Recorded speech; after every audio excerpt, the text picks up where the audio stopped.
All right, so here I am on location at Price Park, and it's nothing great or anything, but I needed to find a body of water that I could talk by, and this is the best I could do. It's a little low, and the fountains aren't even working, which kind of stinks, but we're at a body of water nonetheless. So we're in the series called Where the Wild Things Are, and last week we talked about hope. This week we're talking about fear, and the main point of this week is do not fear leaving the past or entering into the future, but press on. So, do you know those kind of people that live in the past, like where it kind of controls their life? You know, that guy that always listens to 80s music or plays 80s music or has his 80s ride. You know, that guy. The person that I think of is like Uncle Rico from Napoleon Dynamite. You know who I'm talking about? He's Napoleon Dynamite's uncle, Kip's uncle, and he's like way into his high school years of playing football. He records himself like going back and taking reps, throwing the football, and he watches himself and he's like, if only the coach would have put me in the fourth quarter of this game, my life would be so much different. So why don't you guys actually just, besides me just explaining it, take a look at this clip.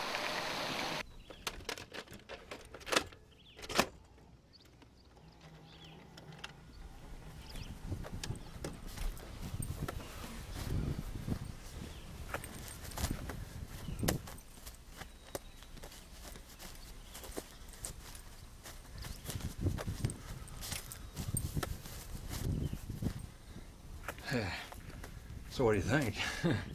It's pretty cool, I guess. Oh, man, I wish I could go back in time. I'd take state. This is pretty much the worst video ever made. Napoleon, like anyone can even know that. You know what, Napoleon? You can leave. You guys are retarded.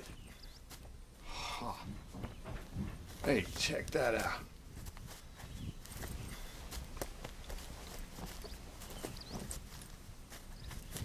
How much you want to make a bet I can throw a football over them mountains? Well, if coach would have put me in fourth quarter, we'd have been state champions, no doubt. No doubt in my mind. You better believe things would have been different. I'd have gone pro. In a heartbeat. I'd be making millions of dollars and living in a big old mansion somewhere. We're in Exodus, and we are talking about the Israelites, and last week we talked about how God heard their cry and rescued them from their slavery, and how that brought them hope because he heard their cry.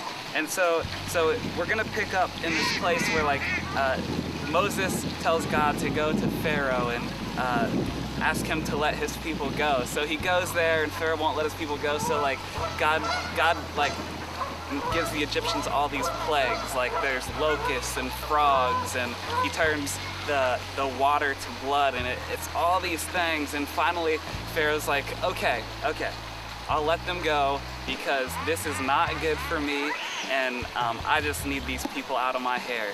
So he lets them go, and so that's where we pick up. So the Israelites are on their journey out of Egypt, and we're in Exodus chapter 14, verse 5. Says, when the king of Egypt was told that the people had fled, Pharaoh and his officials changed their minds about them and said, what have we done? We have let the Israelites go and have lost their services. So he had his chariot made ready and took his army with him. He took 600 of the best chariots along with all the other chariots of Egypt, with officers over all of them. The Lord hardened the heart of Pharaoh, king of Egypt, so that he pursued the Israelites who were marching out boldly. The Egyptians, all Pharaoh's horses and chariots, horsemen and troops, pursued the Israelites, overtook them as they camped by the sea near Pi-Hahiroth, opposite Baal-Zephon. So here they are. The Israelites are like cornered up against the Red Sea. This is just a pond, but the Red Sea. Imagine like a big, huge Red Sea. So they're cornered up against this thing, and then they have all these Egyptians with like ready for war to come in and take them back. And so they have nowhere to go. They have nowhere to go at all. And so says that as Pharaoh approached, the Israelites looked up, and there were the Egyptians marching after them. They were terrified and cried out to the Lord. They said to Moses, "Was it because there were no graves in Egypt that you brought us into the desert to die? What have you done to us by bringing us out of Egypt? Didn't we say to you in Egypt, 'Leave us alone, let us serve the Egyptians'? It would have been better for us to serve the Egyptians than to die here in the desert." So here's the Israelites. They want to go back to Egypt. You know, it wasn't pretty. It was a dark time of their life. Yet because they're stuck here and they have these other people from their past coming to get them, they just want to go back, and they're like, okay, we know that God said that he would rescue us, but go back there. It'd be so much better for us. And so I think there's three options for us, okay? There's three options. There's this first option where we can live from the past and let the past consume us and say, if we could only go back there, even though it wasn't the best thing for us.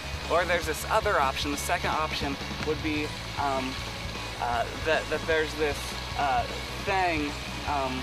thing stopping us from moving forward into the future.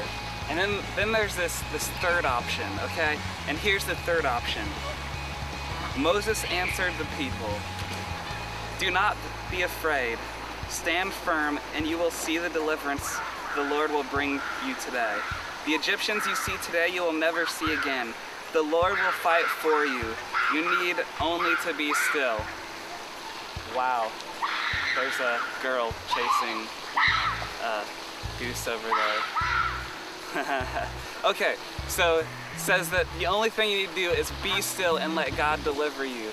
So that's the third option. You have your past haunting you. You have this thing stopping you here, not letting you get to where God wants you to go. Or you can just rest in God. You can be still and let him do his thing and deliver you. So which option are you going to take?